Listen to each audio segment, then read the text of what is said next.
Think about a time when you were telling your last story. Were you telling this to a family member, a friend, perhaps a colleague, or even a stranger?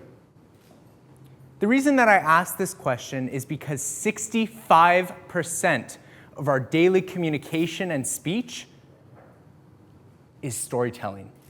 We are constantly and continuously telling a story, whether we realize it or not. But somewhere within the stories that we tell, I think that there are even deeper roots of the untold stories that we don't tell that hold the key to the most transformation and growth. And that's what I'm going to speak about today. I'm going to speak about the untold stories that we all have. Because at the end of the day, the untold stories are personal narratives that we carry, but we never voice. We never tell these things, and why is that? Well, we have fear. We have fear of judgment. We have fear of being vulnerable. We think that by being vulnerable, we might be seen as weak. And we also fear irrelevance. We feel like if we tell those stories, it won't be relevant to other people. But let me tell you that there are 3 common types of untold stories, and if we learn how to lean into them, we could get the most out of these stories and have the key to transform our success for the future. And so looking at these 3 categories, we're going to be speaking about stories that we tell ourselves, which are the most important because those are within your mind. Second, we're going to look at stories mirrored back to us by others. And finally, we're going to look back at stories that we express without words. So the stories we tell ourselves are so deeply rooted into our belief system. So if you tell yourself things like, oh, I'm not handsome enough, or, I'm not pretty enough, or I'm not good enough for this particular job or this promotion, I don't deserve this. These are stories that we are telling ourselves. And what's scary is that even if the story may not be true, we start to believe it as reality. We start to believe these stories as our truth. And why do I know this very well? Well, I had my own limiting beliefs growing up, and as you see here on the screens, this is Apple Valley, California. This is where I was born and raised. And no, this is not where Apple was founded. And if you look very carefully, and if you were to zoom in, I guarantee all of these trees, you will never find an apple tree. But this is where I grew up. And this is also me. So this is little Zach, and I'm in the Puppet Time Theater. I always enjoyed performing, singing, dancing, playing with my puppets. And I was a very creative kid growing up. And I was lucky that I came from a family that was also very creative, and so they embraced that arts and crafts and just the arts culture. But then I went to school, and growing up in a small town wasn't easy because it was hard for me to find other people that had the same passions as me. At a certain point, I even started doing additional activities, and this was probably around middle school, high school, where I said, okay, you know what, I'm going to join the Boy Scouts, which lasted like 2 months. I'm going to join karate so I can be better at sports. That lasted maybe 3 months. And by doing these types of things, I was just trying to be more like my colleagues so that I can have friends. But each time I was doing that action, I was dimming my light. The very thing that made me me, I was trying to suppress that because I was trying to do other initiatives that just weren't who I was.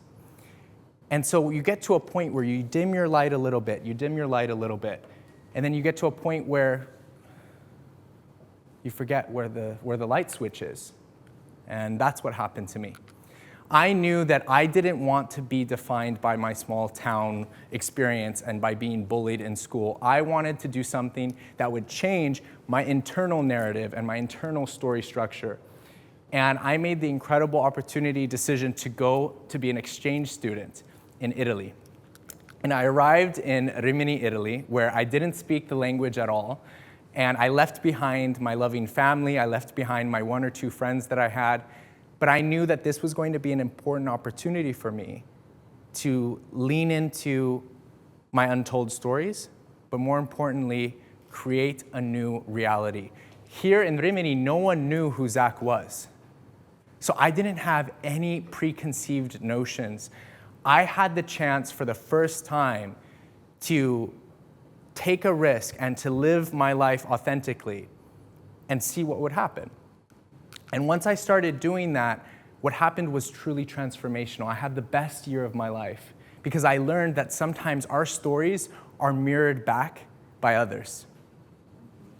That's why it's so important to surround yourself with people that you can grow from, people that uplift you, people that make you learn. Because continuously, your crew, your tribe is constantly holding up a mirror as a reflection to who you are. And that can become distorted if you're not surrounded by the right community and the right people. I was blessed. This was my host family. These were my friends.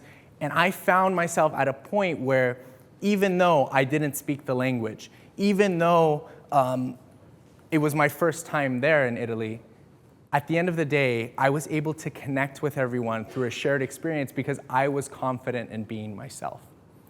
And what happened was amazing because other people around me started coming towards me. So instead of being an outsider trying to fit in, I was just creating my own world. And people would come to me and they saw that I was confident. They saw that I wanted to learn and grow together. And so that transformation led to even more events. I was constantly going to events and places where I could feel like I could truly be me. Does anyone recognize this?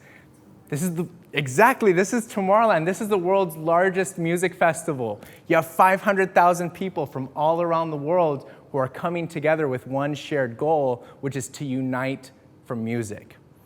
And it was events like these that got me the feeling of, okay, it's okay to be myself. It's okay to lean into that part of myself and show up as myself.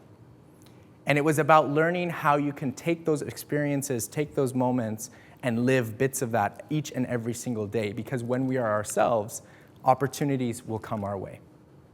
I also learned that we can express stories without words.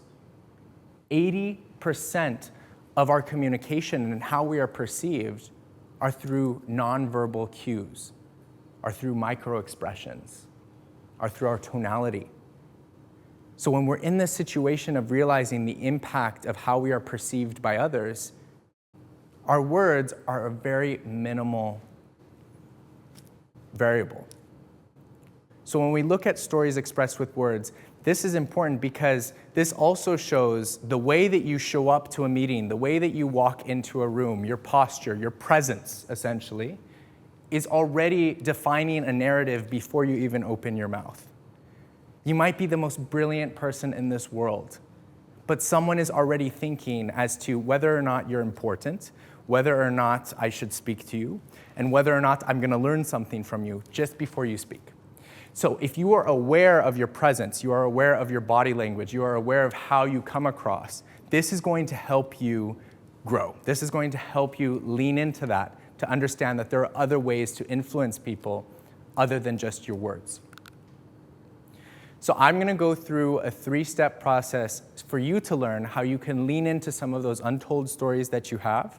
And you don't necessarily need to share them, but to learn about them and to be able to recognize that they could be used as a moment and a point for growth. So the first step is about identifying the stories that you're living each and every single day. Now, these can be defined by our values.